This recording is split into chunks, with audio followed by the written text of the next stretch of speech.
Béatrice Rulle ce matin, 6 minutes avec Thomas Herkel. Il est directeur de première ligne concernant le plan crack, Béatrice. Bonjour Thomas Herkel. Bonjour. Merci d'être sur Radio Lac ce matin. Il y a un an, donc, le Conseil d'État mettait en place ce fameux plan crack.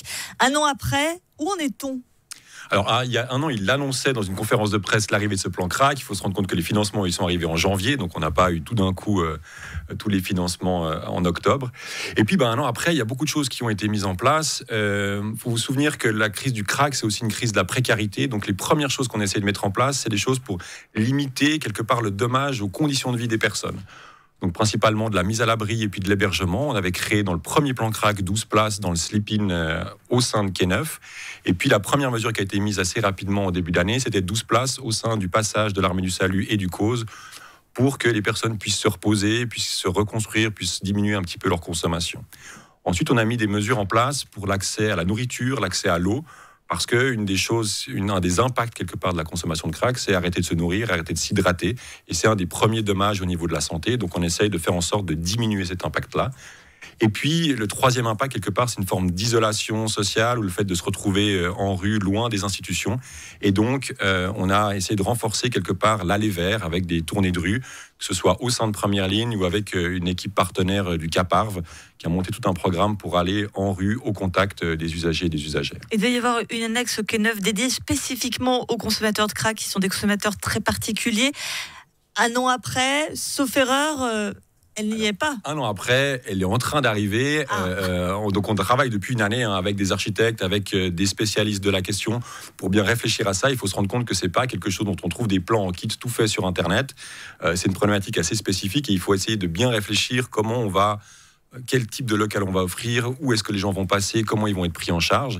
Et donc, ça nous a pris un peu de temps pour réfléchir et puis un peu de temps, forcément, pour avoir toutes les autorisations et tous les devis et autres, parce que ça reste la construction. Vous espérez l'avoir quand, cette annexe ? Alors, on espère tout début 2025 et puis peut-être qu'on mettra quelque chose un peu de provisoire d'ici là, parce qu'on se rend bien compte que le temps est long, en premier lieu pour les usagers et les usagères, pour nous, bien sûr, au sein de première ligne, et bien sûr pour le voisinage et pour Genève. Oui, parce que l'objectif de cette annexe, c'était justement de mieux prendre en charge ces personnes qui, in fine, se trouvent donc dans les structures que vous avez évoquées.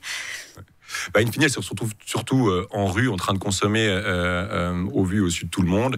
Et puis ça, c'est assez pénible pour elles, comme je disais, en première instance, puisque c'est surtout elles qui sont victimes de violences, de rackets et autres.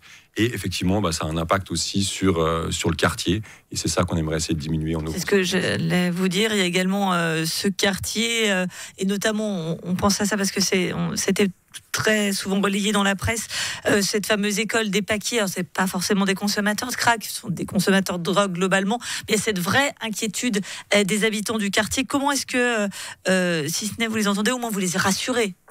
Alors, c'est très difficile de rassurer tout le monde, et puis moi j'entends bien effectivement cette inquiétude de la population générale et puis cette lassitude vis-à-vis de cette situation.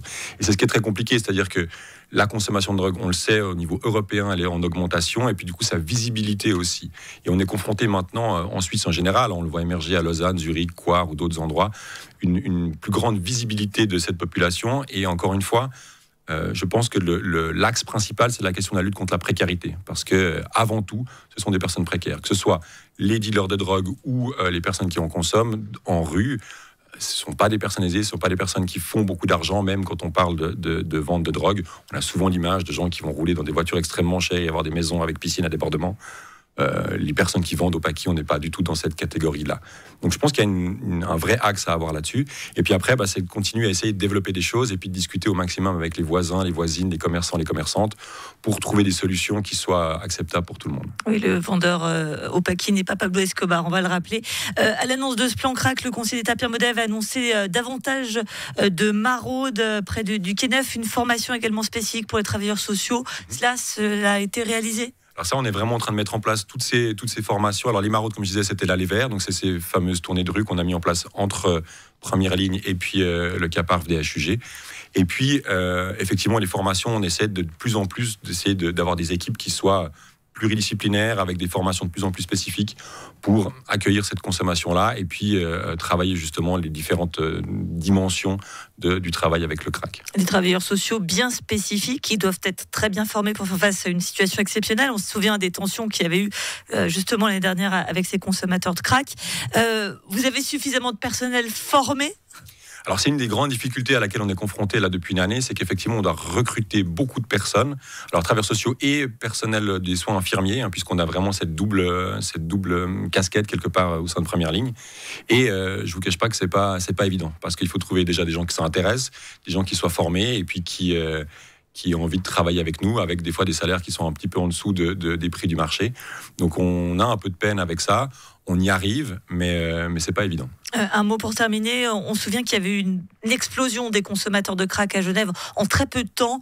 Est-ce que c'est toujours le cas ou bien la courbe se stabilise, si je puis dire? Alors, je crois qu'on n'a effectivement pas du tout réussi à régler le problème sur une année. Par contre, on a, j'ai l'impression, réussi à le stabiliser entre les actions de la police, des HUG, de nous et d'autres. Ça a une vraie conséquence sur le nombre de consommateurs? Je pense qu'il y a vraiment une stabilisation. On le voit, nous, la chose qu'on mesure, c'est le nombre de pipes à crack qu'on distribue, de kits, puisque l'idée, c'est aussi justement d'avoir un kit qui soit stérile pour pas qu'il y ait des maladies, entre autres l'hépatite, qui soient transmises.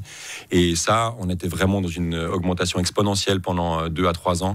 Et là, on voit depuis une année que c'est assez stable. Merci beaucoup Thomas Herckel, directeur de Première Ligne. Et donc, normalement, l'ouverture de cette annexe du Quai Neuf en début d'année, selon les aléas, comme on dit, des constructions et autres. Merci beaucoup d'avoir été sur Radio Lac ce matin.